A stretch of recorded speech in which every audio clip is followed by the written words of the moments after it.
Sir అమరావతిలో అసంతృప్తి జ్వాల. ఖచ్చితంగా అమరావతిలో అసంతృప్తి అనేది భూములు ఇచ్చిన రైతుల్లో పెరుగుతోంది అంతకంతకు.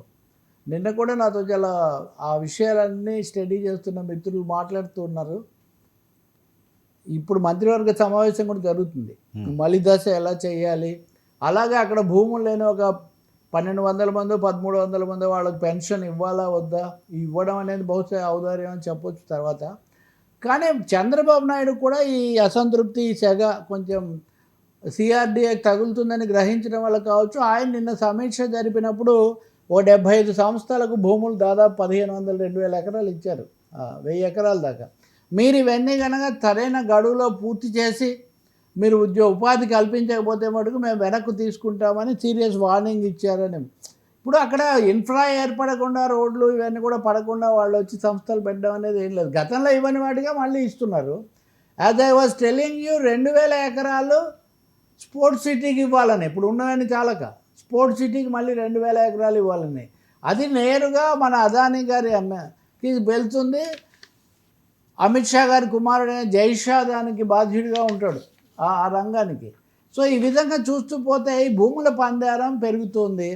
ఇంకా రెండోది, మా ప్లాట్లు ఎక్కడున్నాయి, మా రిటర్నబుల్ ప్లాట్లు మాకు ఇవ్వండి. ఇంతవరకు మా ప్లాట్లే ఇవ్వలేదు, రోడ్లు వేయలేదు, పైగా ఉన్నవి కూడా ముళ్ళ పొదలు తీసేయటం అది ఇది అని చెప్పి వేసిన రోడ్లు కూడా కొట్టుకొని పోయాయి. గత ప్రభుత్వం పట్టించుకోలేదు.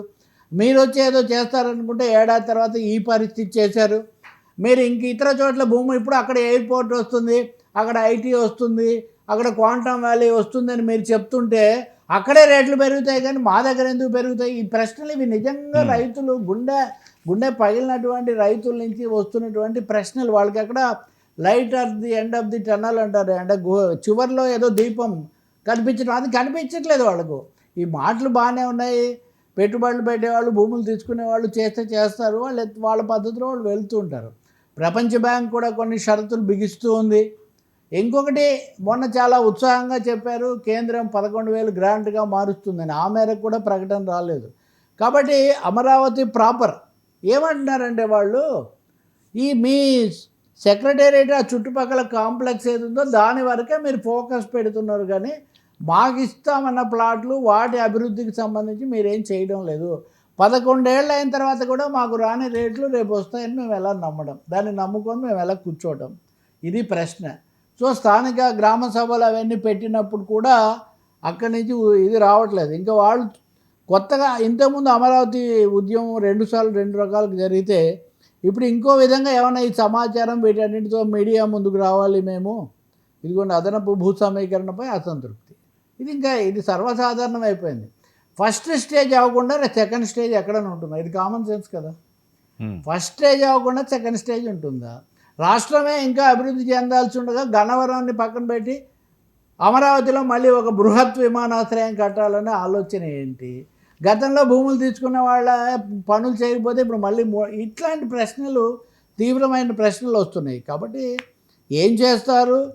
ఆ మొదట భూములు ఇస్తాము అని ఉత్సాహంలో చెప్పిన వాళ్ళు కూడా ఇప్పుడు మళ్ళీ మా దగ్గర గ్రామ సభ పెట్టండి, మేము పునరాలోచనలో పడ్డామని కూడా వాళ్ళు ఆ స్థానిక శాసనసభ్యులకు అధికారులకు సంకేతాలు పంపుతున్నారనమాట. సో ప్రభుత్వం ఈరోజు మంత్రివర్గం అయినా సరే ఖచ్చితమైన ఏదైనా తీసుకోకపోతే మటుకు ఇది ఒక పెద్ద కొత్త సవాల్గా తయారయ్యే అవకాశం ఉంది. కొంతమంది మళ్ళీ కోర్టుకు వెళ్తారు అని కూడా కొన్ని కథలు.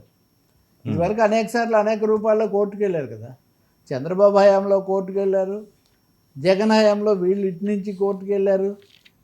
వాళ్ళు వెళ్ళినప్పుడు వాళ్ళు అన్నారు అభివృద్ధిని అడ్డుకుంటున్నారని, అప్పుడు చంద్రబాబు అనేవాడు. జగన్ ఏమో ఇదంతా పెద్ద కలిగిన వాళ్ళ కుట్ర, ఇదంతా చేస్తున్నారు అనేవాళ్ళు. ఇప్పుడు మళ్ళీ అదే పరిస్థితి రాబోతున్నట్టుగా అనిపిస్తుంది. సుప్రీంకోర్టు కూడా తొందరగా వాళ్ళ ముందున్న సమస్యను దాన్ని పరిష్కరించి కొన్ని మార్గదర్శకాలు జారీ చేస్తే చాలా బాగుంటుంది. కేంద్రం ఆ ఖర్చు భరించి అక్కడ పని జరిగితే వర్మ సగం సమస్యలు సాల్వ్ అవుతాయి. పని జరగకపోవడం వల్ల, కదలికలాటం పోవటం వల్ల కూడా ఈ సమస్య వస్తుంది. But Chandrababu should get his priorities right. ఆయన తన ప్రాధాన్యతలు ఇంకొంచెం రీఅరేంజ్ చేసుకోవాలి అని మటుకు రైతులు కోరుతూ ఉన్నారు.